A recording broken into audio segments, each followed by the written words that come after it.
আল্লাহর আরশ পর্যন্ত পৌঁছবে, হুকুম হবে নিয়ে আসো। আসবে জিবরিল আলাইহিস সালাম, মারবে পর, চিনা মারবে পর, আর বলবে কুম ইয়া হাবিবার রহমান, আল্লাহর বন্ধু ওঠেন। ও মাধবদীর মানুষ, আপনার আমার হাবিব, আপনার আমার রসুল, যার আদর্শ আমাদের কদমে কদমে প্রয়োজন নিজের এই জীবনটাকে গ্রহণযোগ্যতা পর্যন্ত পৌঁছানোর জন্য, উনি কবর থেকে উঠবে, ওয়াহুয়া ইয়াবকি ওয়া ইয়াকুল, কাঁদতে কাঁদতে উঠবেন আর বলতে বলতে উঠবেন, জিবরিল আইনা উম্মতি, আমার উম্মত কোথায়? হায় হায় হায়। আসেন আজকে এই সিরত কনফারেন্স থেকে আমি তো আপনাদেরকে বুঝাইতেছি, আমার মন চায় জিনদেরকেও বুঝাই, ওদেরকে পাইলে ওদেরকে পায়ে ধরা বুঝাইতাম। জিন ইনসানকে বলতেছি, আসেন আজকে এই মজমার থেকে নবীর আদর্শ শিখেন। নবী আল্লাহ পাওয়া শুধু নবীর আদর্শের ভিতরে। এই জন্য আল্লাহ বলছে, লাকাদ কানা লাকুম ফি রাসূলিল্লাহি উসওয়াতুন হাসানাহ লিমান কানা ইয়ারজুল্লাহ, যে আল্লাহ পাইতে চায়। বল আগের আয়াত কি? বল ইয়াউমিল আখিরা, আর যে আখিরাত পাইতে চায়, আখিরাতের বাদশাহী যে চায়, যে আল্লাহকে পাইতে চায়, আখিরাতের বাদশাহী পাইতে চায়। দুনিয়া 60-70 বছরে এখানে পাইলো যেমন, না পাইলো তেমনই। যে পাইছে তার জন্য সূর্যের গতি যতটুকু, ঋতু তার জন্য যেমন, ঘড়ির কাঁটা তার জন্য যেমন, যে পায় না তার জন্য সমানই। এখানের জীবন কাটা যাবে। বিদায় আসেন আজকে এই মজলিস থেকে প্রতিজ্ঞাবদ্ধ হই যে নবীর আদর্শের উপরে উঠব। আল্লাহর রাসূল সুযোগ দিছেন আমাদেরকে। আমি শেষ কথা বলতেছি, আগে এখন তো ব্রিজ আর ব্রিজ, ফ্লাইওভার আর ফ্লাইওভার, ঠিক না?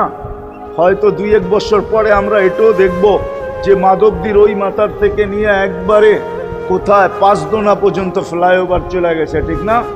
গাড়ি উঠবে এখান দিয়ে ওইখানে যে নেমা যাবে, কোনো জ্যাম না জট, ঠিক না? হ্যাঁ, কিন্তু একদিন ছিল শাখো, ছিল আমাদের দেশে শাখো, চিনেন? বাঁশের শাখো ছিল।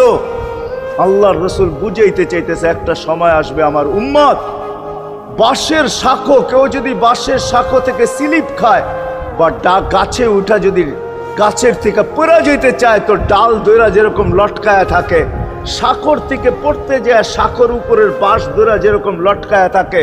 আল্লাহর রাসূল আমাদেরকে সুযোগ দিচ্ছেন, একটা সময় আসবে উম্মত আমার একটা সুন্নত ধরেও যদি মউত পর্যন্ত লটকায়া থাকতে পারো, তাইলে তোমাকে 100 শহীদের সওয়াব দেওয়া হবে। মান তামাসসাকা বিসুন্নতি, মান তামাসসাকা বিসুন্নতি ইনদা ফাসাদি উম্মতি। এই জন্য আসেন আজকে বড় অবহেলিত, বড় দীক্ষিত, বড় লাঞ্ছিত, বড় ঘৃণিত আমাদের রাসূলের আদর্শ আমাদের জীবনে, বড় ঘৃণিত, বড় দীক্ষিত, বড় লাঞ্ছিত, বড় অবহেলিত। সর্বক্ষেত্রে দেখেন, বিয়া দেখেন আর শাদী দেখেন, হায় হায় পোশাক দেখেন আর আশাক দেখেন, সর্বক্ষেত্রে নবীর আদর্শকে আমরা পিছে ছেড়া দিছি। আর যার কারণে আজকে মুসলমান দুনিয়াতে লাঞ্ছিত, যার কারণে আমরা ঘরে লাঞ্ছিত, ঘরের ভিতরে কোনো মিল নাই, মহব্বত নাই। বহুত ঘর পাওয়া যাবে স্বামী এক খাটে, স্ত্রী আর এক খাটে, বহুত ঘর পাওয়া যাবে। হায় হায় ওই সমাজ লানতি সমাজ, যেই জমাতের সন্তানরা মা বাবাকে চোখ বড় করে দেখে, চোখ বড় করে সামলে, ওটা লানতি সমাজ। অথচ আল্লাহর রাসূল শিখাইছে মা বাবার সাথে আদর্শ কি ব্যবহার করবে, মার সাথে, বাবার সাথে, বড় ভাইয়ের সাথে, কার সাথে কি ব্যবহার করবে শিখাইছে। ওই সমাজটাই সুখের ছিল। আসেন ফিরা যাই, আল্লাহর রাসূলের আদর্শ শিখি। শিখবেন তো ইনশাআল্লাহ? পাক্কা ওয়াদা ইনশাআল্লাহ? বিলকুল ইনশাআল্লাহ। কিন্তু একটা প্রশ্ন হলো, আল্লাহর রাসূলের আদর্শ শিখবো তো শিখবো কোত্থেকে, পাবো তো পাবো কোথায়, ঠিক না? প্রশ্ন হয় না? হয় না? উনি তো দুনিয়াতে নাই, কোত্থেকে ওনাকে পাবো, কোত্থেকে শিখবো? আজকে আপনার আমার চতুর্দিকে ওই লোকগুলা বসা আছে, যারা আল্লাহর পক্ষ থেকে নির্বাচিত। আওরাসনাল কিতাব আল্লাযীনা ইসতাফাইনা মিন ইবাদিনা, আমি কোরআন দিতেছি। হক্কানি আলেম আর আল্লাহ ওয়ালারা আল্লাহর পক্ষ থেকে নির্বাচিত, যারা নবীর আদর্শকে নিজের পাশে সুরক্ষিত রাখছে, নিজের কাছে একটাকেও হারাইতে দেয় নাই, এমনকি ক্ষুদ্র থেকে ক্ষুদ্রকেও হারাইতে দেয় নাই, এমনকি নবীর একটা জানোয়ারের নাম পর্যন্ত হারাইতে দেয় নাই। হক্কানি আলেমরা আল্লাহ ওয়ালারা সুরক্ষিত রাখছেন আল্লাহর রসুলের আদর্শ। এই জন্য আমি বলবো, নবীকে তো পাওয়া যাবে না, উনি তো দুনিয়ার থেকে চলে গেছেন, এটাই সত্য, কিন্তু উত্তর সুরি রেখা গেছেন। আল্লাহর পক্ষ থেকে নির্বাচিত লোক আছে, রসুলের পক্ষ থেকে নির্বাচিত লোক আছে, যাদের কাছে নবীর আদর্শ আছে। আপনি বেশি শিখতে পারেন না, আমার কোনো আপত্তি নাই, কেননা ছাড় যখন আল্লাহর রসুলই দিছে, আল্লাহর রসুলই যখন আমাদেরকে ছাড় দিছেন, তো আমি ছাড় দিব না কেন?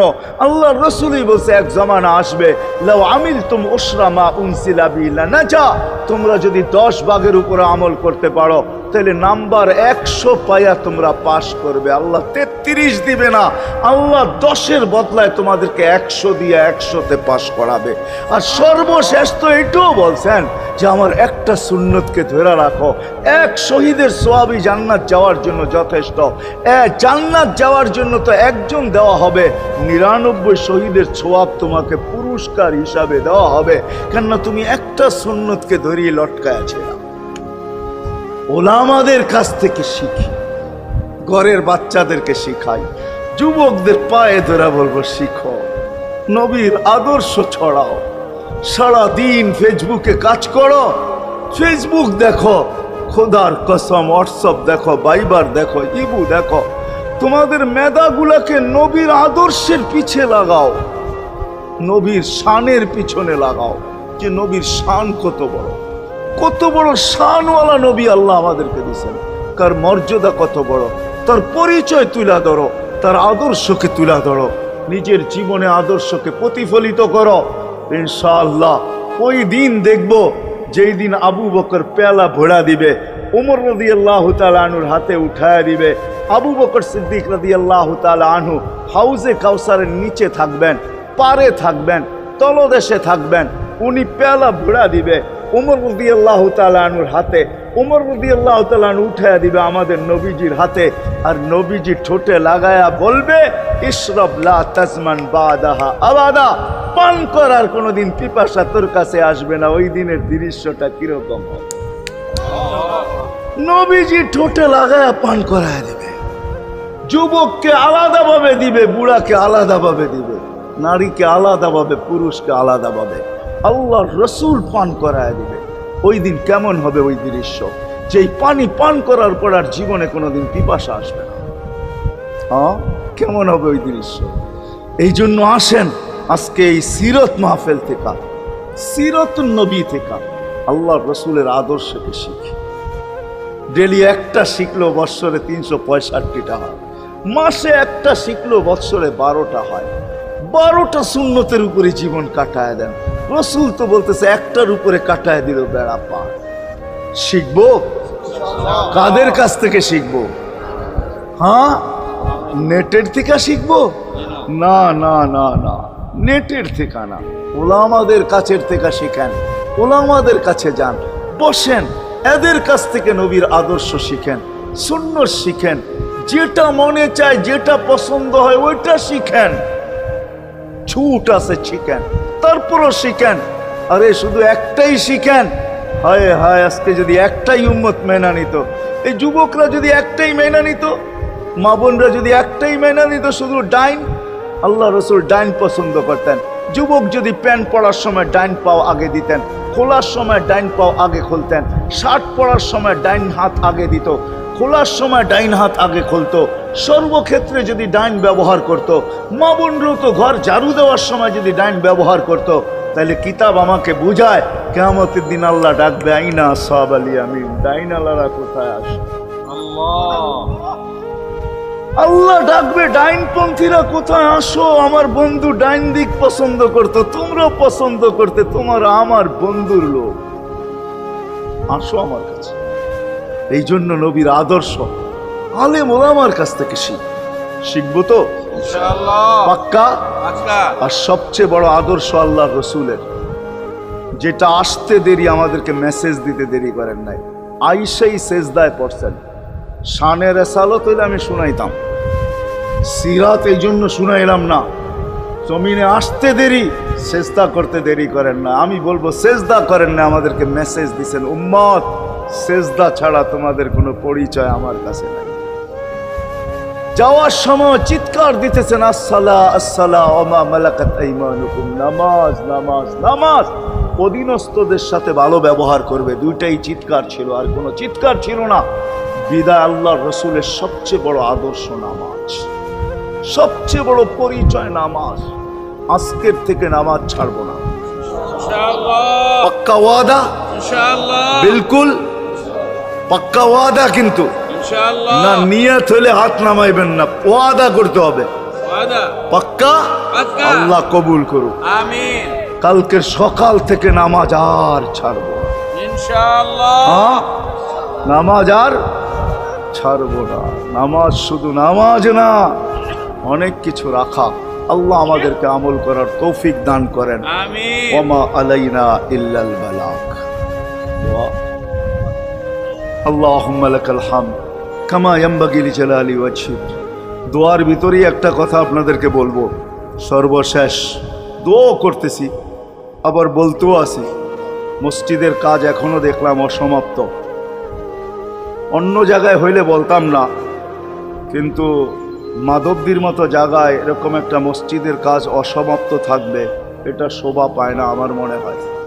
কেননা মাধবদী সারা বাংলাদেশের প্রাণকেন্দ্র বললে চলে, ব্যবসায়ী হাট বললে চলে, ঠিক না?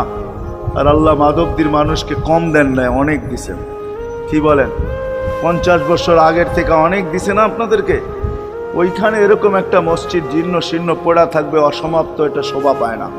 এই জন্য সবার কাছে দরখাস্ত, যতটুক পারি এই মসজিদের সহযোগিতা করব। করবেন তো? আল্লাহুম্মা লাকাল হামদ কামা ইয়ানবাগি লিজালালি ওয়াজহিক ওয়া আযীমি সুলতানিক। আল্লাহুম্মা সাল্লি ওয়া সাল্লিম ওয়া বারিক আলা হাবিবিকা মুহাম্মদ। আল্লাহ, চাওয়ার বলার পর্ব ছিল শেষ, শোনার পর্ব ছিল শেষ, এখন ভিক্ষার পর্ব চলতেছে। মালিক, আমাদের মাথার উপরে আকাশ ছাড়া আর কিছু নাই। আয় আল্লাহ, আয় আল্লাহ, আজকে বিশ্বাস করি ওই মজলিসে বৈশা যেটা ফেরেশতা দ্বারা বেষ্টিত, ওই মজলিসে বৈশা যেটা রহমত দ্বারা ঢাকা, ওই মজলিসে বৈশা যেখানে সাকিনা নাজেল হইতেছে, ওই সমস্ত লোকদেরকে নিয়ে যাদের ভিতরে আলেম আছে, ওলামা আছে, তোলাবা আছে, দাড়ি পাকা আছে, যুবক আছে, জানি না ঘরে মা বোনরও হয়তো আছে, কে কোথায় বৈশা হাত তুলছে জানি না। মানকুই সবাইকে নিয়ে হাত তুললাম। এরকম জায়গার থেকে যদি আজকে খালি চলে যাই, আমাদের মাথার উপরে আকাশ ছাড়া কিছু নাই। আর গরিব বলে, মালিক তুমি এখন প্রথম আকাশে চলে আসছো, রাতের 3 ভাগের 1 ভাগ অতিবাহিত হয়ে গেছে, তুমি এখন ডাক দিতেছো, কে মাপ চাও আমি মাফ করব। মালিক তাকায় দেখেন আমরাই হাত তুলে বসে আছি, জীবনের গুনাহগুলো মাপ চাই, আর কোনোদিন গুনাহ করব না। আল্লাহ, আমাদের গুনাহগুলো যেন ধুয়া মুছা শেষ করে দেওয়া, আর যেন আমলনামা একটা গুনাহ না থাকে, যতদিন বাঁচবো আর গুনার দাগও যেন না আসে। এই আয়োজন যেন কবুল হয়, আয়োজকরা যেন কবুল হয়, সাহায্যকারীরা যেন কবুল হয়, সহযোগিতাকারীরা যেন কবুল হয়, এটা কিয়ামত পর্যন্ত কায়েম আর দায়েম থাকে। আয় আল্লাহ, আয় আল্লাহ, জানি না কার কি পেরেশানি আছে, দূর করে দেন, কার কি প্রয়োজন আছে খাজানায় গায়েব থেকে পুরা করে দেন। কে ছোট না বড় অসুখে আক্রান্ত যদি হয়ে থাকে, শেফায়ে কামেলা আজেলা মুস্তামেররা নসিব করে দেন। হায় আল্লাহ, যারা সুস্থ সর্ব ধরনের রোগ থেকে হেফাজত করেন। জর্রা বরাবর ইমান নিয়ে যারা কবরে চলে গেছে, সবাইকে মাফ করে দেন। আয় আল্লাহ, যেই যুবকদের উদ্যোগে এই আয়োজন, আয় আল্লাহ, আয় আল্লাহ, কালকে সকাল থেকে ওদেরকে আর মদিনার যুবকদের মতো ছাড়া দেখতে চাই না, এদেরকে মদিনার যুবকদের মতো বানায় দেন। আপনার হাবিবের জমানায় মদিনার যুবকরা যেরকম ছিল এরকম বানায় দেন। আল্লাহ, আমার দেশের যুবক সমাজকে মসজিদ নবীর আদর্শওয়ালা বানায় দেন, মা বোনদেরকে পর্দা নিশীন বানায় দেন। আল্লাহ, মসজিদের কাজকে কুদরত দ্বারা পুরা করা দেন। জানি না কার দ্বারা আপনি করাবেন, জানি না কার দ্বারা করাবেন। উম্মুল কিতাব তো আপনার কাছেই, আমাদের জানার কোনো ক্ষমতা নাই। কিন্তু আল্লাহ জলদা পূর্ণ করে দিয়েন। যা চাইতে পারলাম তাও দেন, যা চাইতে পারলাম না তাও দেন। সর্বশেষ আমাদের মা বাবাকে মাফ করে দিয়ে, বাচ্চা থাকলেও মাফ করে দেন, যারা চলে গেছে আল্লাহ এদের মা বাবাকেও মাফ করে দেন। আল্লাহ রব্বির হামহুমা কামা রব্বায়ানি সগীরা। আল্লাহ ইনসানের সাথে সাথে জিন্নাতকেও মাফ করে দেন, জিন্নাতকেও মাফ করে দেন, জিন্নাতকেও মাফ করে দেন। ওসল্লাল্লাহু তাআলা আলা খায়রি খালকি মুহাম্মাদি ওয়া আলিহি ওয়া আসহাবিহি আজমাইন বিরহমাতিকা ইয়া আরহামার রাহিমিন।